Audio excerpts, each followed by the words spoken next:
Table. I'm excited. We're talking about motivation. Motivation is important because how the heck else are you going to want to do the things that you have been called to do?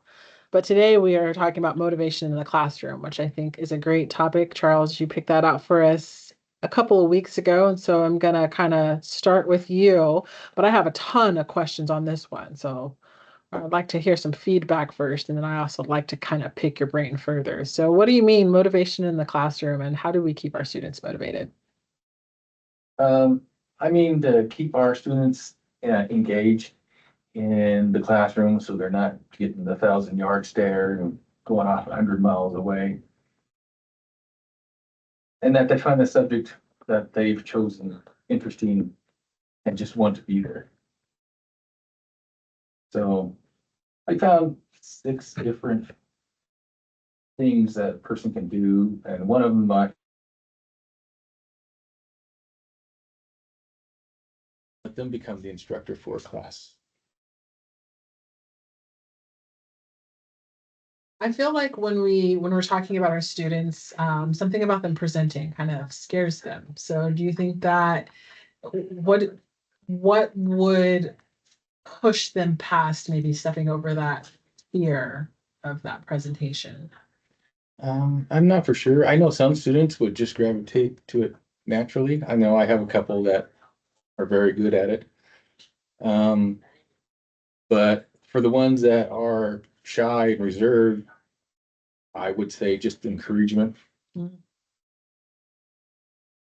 Yeah, I think I really like where you're kind of going with this because I think if they're interested in something and you're allowing them to present on something, chances are more likely that they're going to dive into it. But I think it is still a little bit of a catch-22, just making sure that those students are motivated to want to give that presentation. But yeah, I think that is a great way to kind of build motivation is to give them something that they're excited about. Um, I guess we'll go with you next, Louis. Thanks. Same thing. I employ students to direct, teach, help in different places that they can. I give them small projects out in the shop. Go do this, go do that. Let's go help me type scenarios. I use our televisions to present um, mostly videos more than just pictures of how do I say this? Like projects of the field. So automotive, I would show them different kinds of race cars or engine or chassis products that projects, excuse me, that might interest them. Most of our students are interested in modifying and stuff like that. When you put a $750,000 car in front of them, they pay attention. Um, Out in the shop,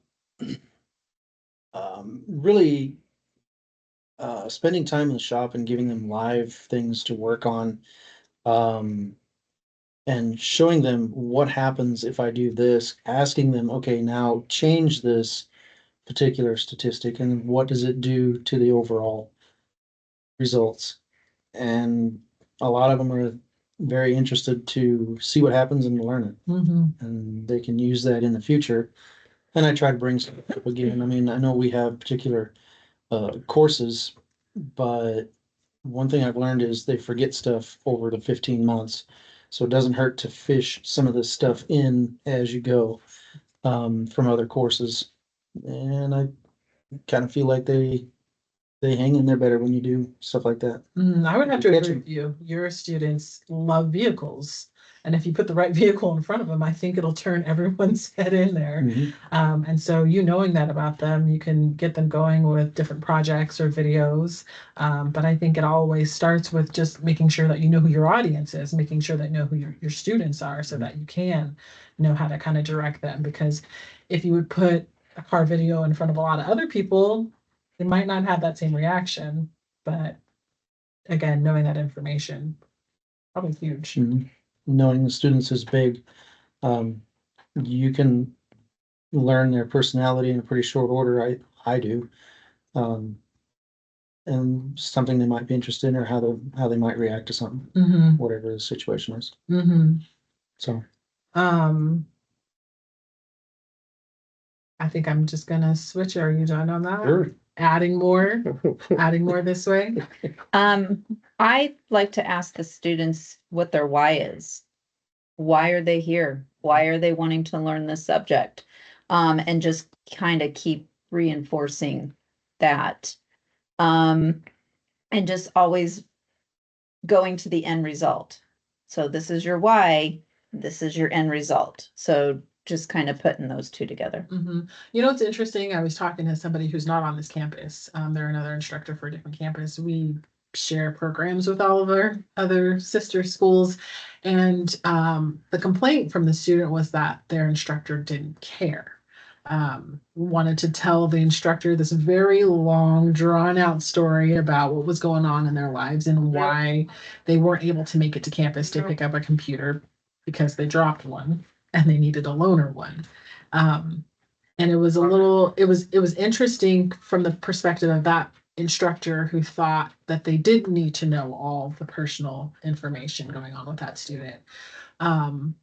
And I found it hard to kind of follow along with that. So I was wondering if there's anybody else in the room who kind of felt that same way. Like, is there a line of knowing too much, or like when is appropriate, or how do we figure out the why, or is it appropriate to figure out the why? Well, sometimes the students will say more to the instructor than to me as the supervisor. So Kim will say something, I'm like, how did you know that? Oh, well, the student shared it with me. And it was actually something that pertained to something I should have known. So I don't, I think there's a time and a place for that type of information, not in the middle of class. But before or after class, knowing what's going on with your students, I do agree. Yeah. I thought it was really interesting that they did it. And I was like, how are you going to help this student? You know, I spent a few minutes with him and I was like, you are unable to help this student if you don't know this part of the story. I get it that sometimes those stories are a little bit personal, but if you don't know that he doesn't have a car, he doesn't live in Grand Junction, and he's relying on somebody else for transportation to get here, and you're telling him he needs to figure it out, like, well, he wants to figure it out.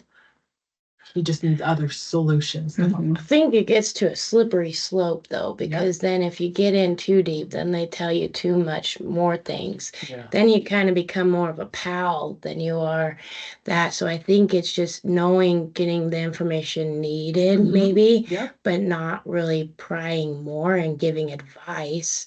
Like you should be doing this or you should do this. You just be a listening ear. Or give them resources. Correct. Yeah, and I've understood, and I also agree that we're not counselors. No. I do not. We ain't got that kind of license. It just becomes a slippery slope after a while if you know too much. At some point, you're gonna not want to be in the conversation. Sometimes we're looked up to by students, whatever personality they may have, and they want to share because it's easier than talking to their parents, their brother, sister, family, friends. Maybe they don't have many friends.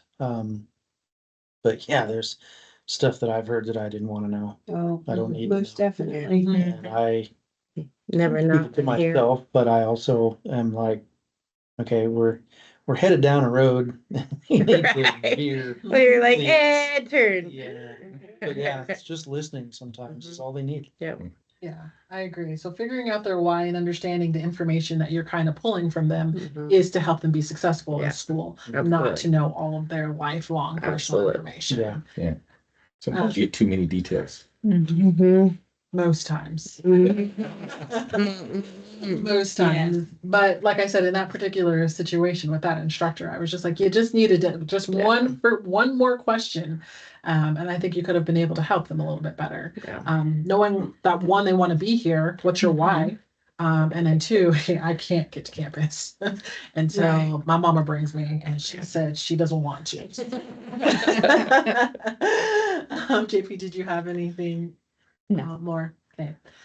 I got a couple. So setting clear, short, and long terms, something for them to strive for. Give them a sense of accomplishment when they hit it. Just I like in CCR to have them, or even in term one to write down 5 goals or 3 goals, short term and long term. That way, as terms go on and can remember and have them reread what they wrote, kind of keeping them on track.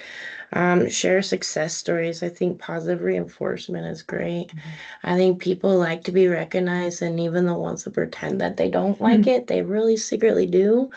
And so ours is a little different in Cosmo, the teaching the students, because we do have haircuts and chemicals, and so they can't really teach them. We do more like braiding. Maybe I way I'm telling you how to braid might be something different than the way the student would be able to teach you how to braid. So those things we can have them help with.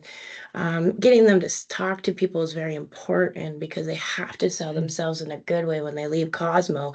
You had to be able to walk up to someone and understand. Some people may say no, and it's okay. And I think going in front of the classroom with LRSs, having shampoos, and we used to have them do commercials like sell me the shampoo and things like that. Then once they get comfortable there, then we bring them to the bigger group, and I like to stand in front of them and make them laugh on the sideline, like, oh, hey, we're gonna do this, and slowly and surely, but you get to see that. But variety in teaching, just knowing that some people just can't look at a book and they just can't be listening. You have to be hands-on and engaging, and some do learn better with the book part. And fun ways that we did it in class, they had last term, they made mussels. So they had pool noodles and they made the mussels on the pool noodles. They had mechanical hands that they actually played Hungry Hungry Hippos with, so that way they could get all that stuff. And then Maricel and Trisha, they did a paint and sip. So they got little apple juices, and then the students painted the color wheel. And then that way it kind of got them out of their heads and engaging. I like to do stretching, play music, stretch it out in the morning, kind of get everyone's blood pumping. But I do like to ask the why, because you have to know why are you here. That way, once you know why they're here, it's easier to keep them to remember that. And before and after pictures are great. When you do CCR, we do polish, and they have to do nail art, and not everyone loves nail art. But I tell them it's okay, even if you don't like it, you gotta take that picture. So by the time you graduate, you can see what I'm trying to say when I'm telling you you have grown. You do have this growth. It's hard to see when you're in this fishbowl, but for them to visually have those pictures on them, because every one of them have a cell phone, then I think that's a little bit easier to help keep them motivated. And I also, last but not least, just keeping the staff and yourself motivated. I think if we look drained and tired, then they feel it, and then they start acting like it, and just trying to keep everyone, when you walk through the door, keeping everything else behind. And that sometimes can be hard, but just trying to make sure we do that. And seen. And the last one is so important. I was going to go off in a different direction, and I will eventually. But absolutely, if we are not motivated, you cannot motivate the masses. They won't do it. Yeah. So the same tactics that we're using here, we have to use on ourselves as well. And I think it's important. Kind of the direction I was going to go is how do we assess whether or not our students aren't motivated. We've come up with this great curriculum. We're going through the motions. At some point in time, we think we have it all perfect. And the reason I loved this topic so much is because we are going into what I would say is traditionally a season of demotivation. No matter what you do, or no matter how you think you have your class set up, we are staring down the holidays, my favorite time of year. I make jokes about it all the time. I make mentions of it all the time. But I also would know in a classroom that those students' attention starts to dwindle. So how do you, as instructors, as supervisors, know when you've lost motivation from your students? You can almost see it in their eyes. Their face. The way they, Yeah. they are quiet, they don't interact, I don't feel good today, I don't want a massage, I don't want to do this. They get the 1,000-yard stare. And then I guess same with our students who are just about to graduate, senioritis. Yeah. Senioritis is a thing. It's a real thing. Big. You're like, is, so keep it just- together. Yeah, just keep it together. So what do we do? How do we tell these students, like knowing that these specific situations are coming up, knowing that people are going to be panicked because they don't have enough money to get their kids presents, but they're trying to figure that out, or knowing that I am 2 weeks away from graduating, you can't tell me nothing and I'm not doing anything else. How do you motivate those students? Bring them back to the why. Remind them of their Um, goals. Right, and that they're so close and how good it's gonna feel once they are finished. Maybe bring them back in, and since they're, about to graduate, let them choose a subject that's within the scope of the class. And have them again student teach, or maybe they decide the activity of the day, or allowing them to have a little more control. Maybe they mentor some of the newer students. Mhm. I think I've seen that work very Yeah. well. It Yeah, does. It works especially really with the well. CCR students, bringing those CCR students in and peer learning with the Mhm. older students that are getting ready to go out or graduate. That Right. really does. Or I bring in graduates who are successful and then have them talk to them and, say, what their experience was in school and with classes, and how they're doing now that they're out in the field. And that's a big motivator. Mhm. I think those all sound amazing, to having mentors both sides, whether or not they're Right. mentoring the next group. They're like, oh, look, and they feel important. Mhm. Yeah. I would assume they're like, look at me. I'm not only am I mentoring, I know what I'm talking about. Or being really excited about getting out there in the field, because I know that's going to be the next Right. step Right, for them. right. And I know now for the last, I don't know, 4 terms for sure, maybe 5, they get to look forward to a field trip, to a spa. Mhm. They go to Yampa in Glenwood, and they get some treatments, and they get to talk and do all these things. So that's a great motivator for those, because it doesn't happen until you're at that final last leg and you're ready to graduate. Actually, it is the very last day of class That's that they cool. get to That's go. cool. So, and I'd like to do more field trips, maybe like locally or something like that, but that's a big motivator.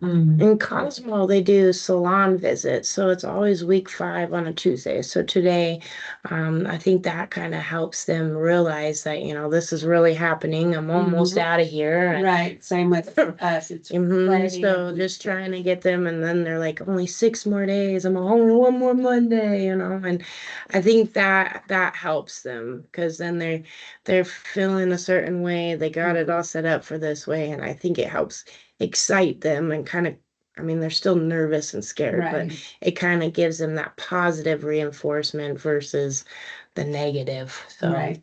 I know my students love the field trips, Mhm. getting out and they're in the field and getting their hands. Right, and see what real life Mhm. it's like. Yeah. Is a huge motivator. Well, I mean, all of you have programs that last a considerable amount of time. And so I would assume at some point in time, they're tired of sitting in the same They are. area. Mhm. And so would appreciate something random happening, like Right. a sip and paint. That's yeah, cool. they did good. Or going outside, or doing the cool activities that you have your guys doing, or the morning class bugged the Oh. car, or whatever was going on. We like- have some cool rain. Really random. Next thing I know, that you need a blindfold. I'm like, you need a blindfold? And I'm scared, but okay, let's go. That was probably the favorite and I bet if we'd asked prior students, they would have loved it too. Right. We got foam heads so we can pin the ponytail on the mannequin. Okay. And then that way also we can blindfold them and have them apply makeup to see We what they can do. do blindfold massage. Yeah, there's a couple things we got coming, so I'm pretty stoked. Kind of just want to switch gears, obviously same topic, but what can I do if I'm an instructor and I want to create a feeling of motivation in my classroom? I know it's probably a little bit of a random question maybe, but is there a particular way that I can set up my classroom? Paint the walls. Louis says paint your walls. Lots of posters. Posters? Yeah. Or is that something any of us have thought about or that we do?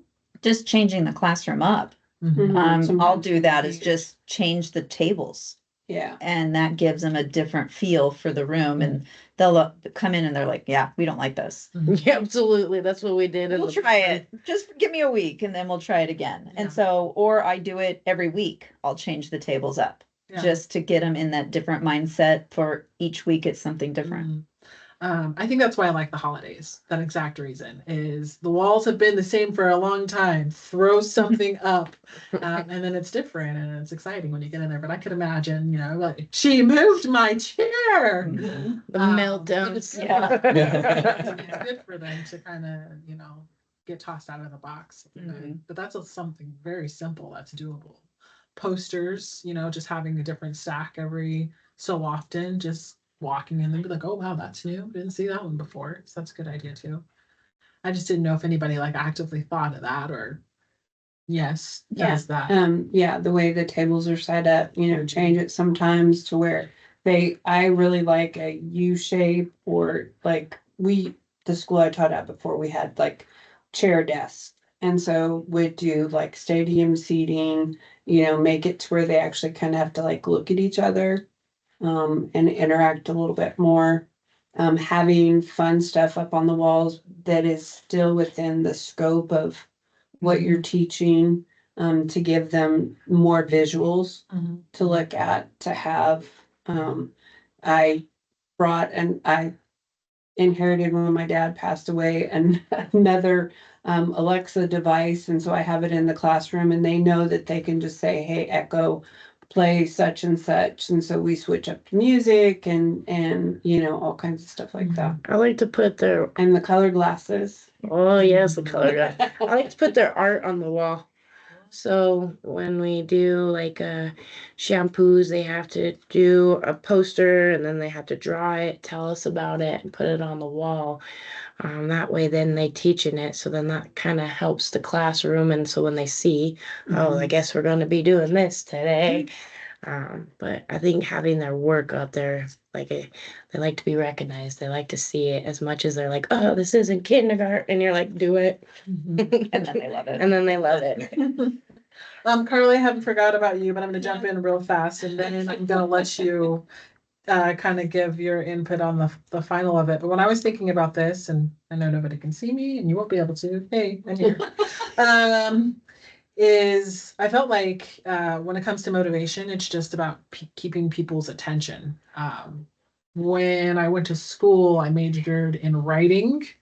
Um, and then if you tell me like actually it's called technical journalism, what does that mean? It means nothing except for I majored in seeing if I could grasp somebody's attention. And I think that's really just what classroom management is all about. We would do this thing where we would have to read an article and we would have to come up with the most sensationalized headline we could come up with. And if you have the one that grabbed the most attention, you won. And it takes a long time to look at it and reorganize it and make the words work and make it funny and make it punny enough that somebody would be like, oh yeah, that's the one. And then I realized like same with our students, I want to look out into the room and I want to rearrange things and organize it and know what they like and know what they think is funny and know what music they're listening to so that anytime I can just throw something in to shake things up to grasp somebody's attention, because if I can get their attention, I can keep them with me forever or until they graduate. All right. Carla, how are you keeping your students motivated? By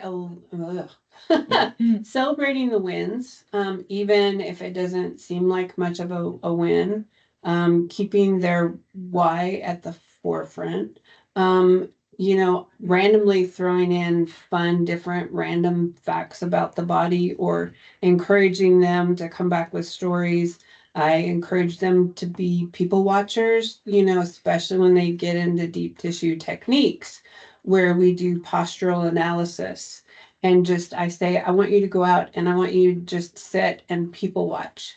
so that, you'll see, and then I'll just be really silly and, like really contort my body and walk around and say, okay, think about what would you do and how would you do this? I'll let them bring in friends or family members, to get massaged and things like that. And throwing in different modalities that we don't actually teach to get them motivated, that it's such a broad scope that they can bring other things in once they graduate. I have a huge library of books, and so I'll bring books in on different subjects just so that they can see different things. So those are just some of the ways that I love that you, and now I'm just scared every time I see a massage student. Please don't people watch me. Makes me want to walk around weird, like, hey. And if you are, will you come back and at least tell me? So figure it out. I like that you're bringing the real world into it. I do. I try to as much as I can, because otherwise, what is your why? If you can't, if you're only looking at the race, but not the finish line, and after the finish line, how do you know what it's really going to be like, or what's going to happen, or what experience are you going to have?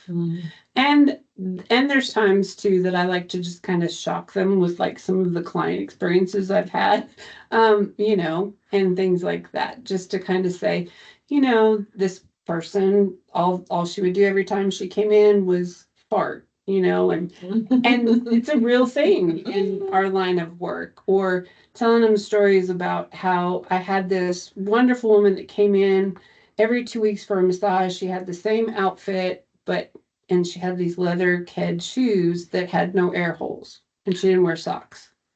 So, you tell funny stories, but then how to cope with it in a way.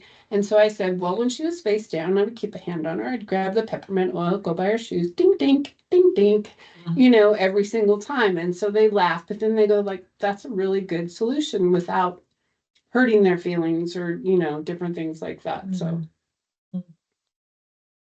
I think all of these things that we've kind of been talking about, so important, so crucial, especially if you're a new instructor or even a seasoned instructor as we're going into the holidays, it's time. Or if you just traditionally have, students who are graduating, it's also time to just kind of reassess. The days are getting shorter. It's time, just reassess your classroom, reassess your students, reassess their motivation. And there's a lot of awesome things that you guys have discussed today that can help get our students back on track and get them to the finish line and not just running the race for fun. Because I don't know who does that out here running races for fun. We need to get to the finish line. right. And on who's chasing. Right. I'd like to add one more that I think is important, is sharing our journeys with them. From when we decided to pursue this career to what brought us to teaching Right. and everything in between. Yeah, I think they want it. I think that is important for them to know that that it is hard. There's a lot of things that you have to do. We believe in them. You guys went through some hard things and made it, and you think they can make it too. So I think that is important. I agree, because there's some things that they make mistakes on, and you're like, you can't eat yourself up, And I No, like to you can't. share stories. Like, I cut off a lady's top of her ear one time, you know what I mean?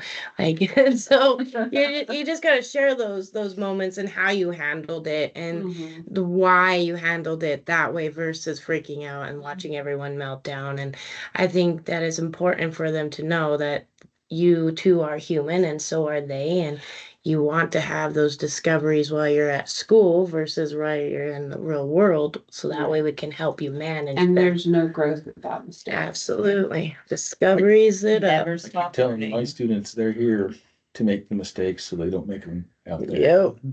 Or even if you do, you know how to fix it. Right. Lots of Band-Aid. Lots of Band-Aids. A little bit of It God. didn't bleed as much as you would think it would. Right. Right here. Oh, that would smell so bad. Not as bad as you think. Cauterize it? I mean, when you burn yourself. Oh, I know what tea smells like. Yeah, Interesting. yeah. Cheryl and I have been having conversations along with some other people, and so I'm really excited to toss out the next topic of discussion. Oh.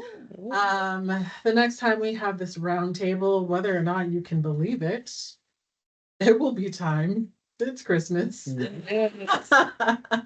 However, this discussion a little bit left field, but in the moment, I think I'd like to talk about how AI is transforming education. AI. So that means we have to research it. Absolutely. I don't You're do undefeated. anything AI. I know. I You do don't not have to research a thing. like- I just want you to come in with your How AI opinions is on, transforming is what? it good? education. Are we moving? Are we I've not had changes. Well, at least it's Change. AI and not TikTok. Well, I- or Instagram. Instagram. Hmm. Yeah. I'm even